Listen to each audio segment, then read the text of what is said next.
ఒకసారి దిద్దిన తర్వాత కరెక్షన్స్ చేశారంట, తప్పంట. స్వామి, అసలు కరెక్షన్స్ చేయడం కోసమే ఒక ప్రక్రియ అనేది ఉంది. స్టూడెంట్కు, క్యాండిడేట్కి ఏదైతే ఎగ్జామ్ రాస్తారో ఆ రాసిన క్యాండిడేట్కి నష్టం జరగకూడదని మల్టిపుల్ చెక్స్ ఉంటాయి, మల్టిపుల్ లేయర్స్లో కరెక్షన్స్ చేస్తారు. ఇది యూపీఎస్సీ అయినా కానీ ఏపీపీఎస్సీ అయినా కానీ ఇది ఒక ప్రక్రియ. లేకపోతే ఎవడో ఒక ఎగ్జామినర్ తప్పు చేస్తే అది స్టూడెంట్కు నష్టం జరగకూడదు కదా. సో మల్టిపుల్ లేయర్స్ ఉంటాయి. It's process. ఏపీపీఎస్సీ పేపర్ల ఎవాల్యుయేషన్ అనేక దశలు, అనేక మంది బాధ్యులు ఉంటారు.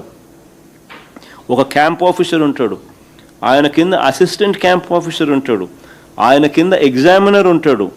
ఎగ్జామినర్ చేసిన ఎవాల్యుయేషన్ పరిశీలించడానికి ఒక స్క్రూటనైజర్ ఉంటారు. వీళ్ళందరి మీద ఒక చీఫ్ ఎగ్జామినర్ ఉంటాడు. ప్రతి జవాబు పత్రాన్ని వీళ్ళంతా చూస్తారు. జవాబు పత్రం వీళ్ళందరి దగ్గరకు వెళ్తుంది. ప్రతి ఒక్కరూ దాన్ని పరిశీలిస్తారు. క్యాండిడేట్కు నష్టం జరగకుండా ఎక్కడైనా తప్పులు జరిగితే సరిదిద్దాల్సిన చోట వీళ్ళంతా సరిదిద్దుతారు. ఈ దిద్దుబాట్లన్నీ కూడా కంట్రోల్ బండిల్ స్లిప్పుల్లో నమోదవుతాయి. ప్రతి ఒక్కరి సంతకాలు ఉంటాయి. డిస్ప్లే చేయమైంది కంట్రోల్ బండిల్ స్లిప్పు. ప్రతి ఒక్కరి సంతకాలు ఉంటాయి. ఈ దిద్దుబాట్లన్నీ కూడా ఇక్కడ గమనిస్తే ఇక్కడ corrections, the number of corrections అని ఇది ఒక ప్రొసీజరు.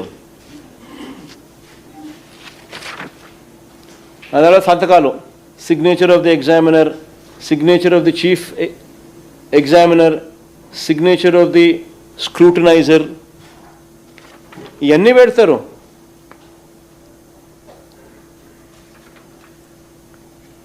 ఇంకోటి మీ అందరికీ తెలియాల్సిన అవసరం ఏంటంటే ఏ పేపర్ ఎవరిది అని, ఏ స్టూడెంట్ది అని ఎవరికీ తెలియదు. బార్కోడ్.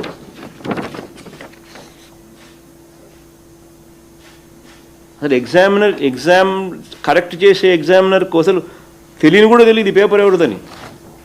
స్టూడెంట్ పేరు ఉండదు, బార్కోడ్ ఉంటుంది అంతే.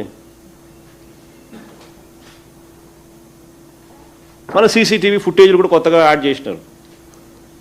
సీసీటీవీలకు కూడా ఎట్లా చేస్తారండి?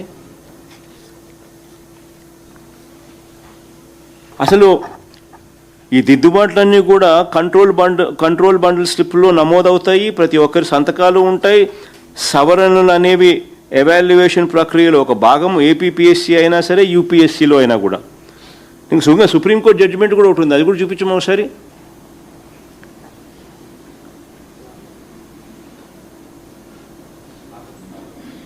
ఒకటి ఉందా ఏమైనా? సుప్రీంకోర్టు జడ్జిమెంట్ కూడా ఒకటి ఉంది కదా ఏమన్నా? అసలు ఇదంతా ఒక ప్రొసీజర్ ఎక్స్ప్లెయిన్ చేస్తూ ఈ చీఫ్ ఎగ్జామినర్ ఎవరైతే ఉన్నారో చీఫ్ ఎగ్జామినర్ డ్యూటీని కూడా చెప్తూ, చీఫ్ ఎగ్జామినర్ కూడా last authority to even also make corrections. Supreme court judgement also. Procedure ఊరికి వక్రీకరించాలని చెప్పి, దానికి ఏదో అపోహలు క్రియేట్ చేయాలని చెప్పి రొటీన్గా జరిగే ప్రొసీజర్ను ఏదేదో తప్పులు జరిగినట్టుగా భూతద్దం పెట్టి మ్యాగ్నిఫై చేసి తప్పులు జరిగినాయి అన్నట్టుగా బండలు వేయడం చేసే కార్యక్రమం ఎంత మటుకు సబబని అడుగుతా ఉన్నా నేను. 6వ పాయింట్, రిటర్న్ టెస్ట్లో తక్కువ మార్కులు వచ్చిన వారికి ఇంటర్వ్యూలో ఎక్కువ మార్కులు వచ్చాయని మరొక వక్రీకరణ. నేను చంద్రబాబు నాయుడు గట్టిగా అడుగుతా ఉన్నా, చంద్రబాబు నాయుడు సవాలు విసురుతా ఉన్నా. ఆయన గత హయాంలో జరిగిన ఏపీపీఎస్సీ మొత్తం ఫలితాలను బయట పెట్టగలడా? ఇంటర్వ్యూలో ఎన్ని మార్కులు వచ్చినాయి, రిటర్న్ టెస్ట్లో ఎన్ని మార్కులు వచ్చాయని చెప్పి డిఫరెన్షియేట్ చేస్తూ చూపించగలడా? ఛాలెంజ్ చేస్తా ఉన్నా.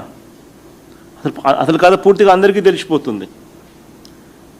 నిజంగా అసలు ఏపీపీఎస్సీలో ఒక రిఫార్మ్స్ తీసుకొచ్చింది నిజంగా ఎక్కడైనా జరిగింది అని అంటే మా గవర్నమెంట్లోనే గర్వంగా కూడా చెప్పగలుగుతాం. ఎందుకంటే గౌతమ్ సావంగ్ అనే వ్యక్తి he was very decent man. ఒక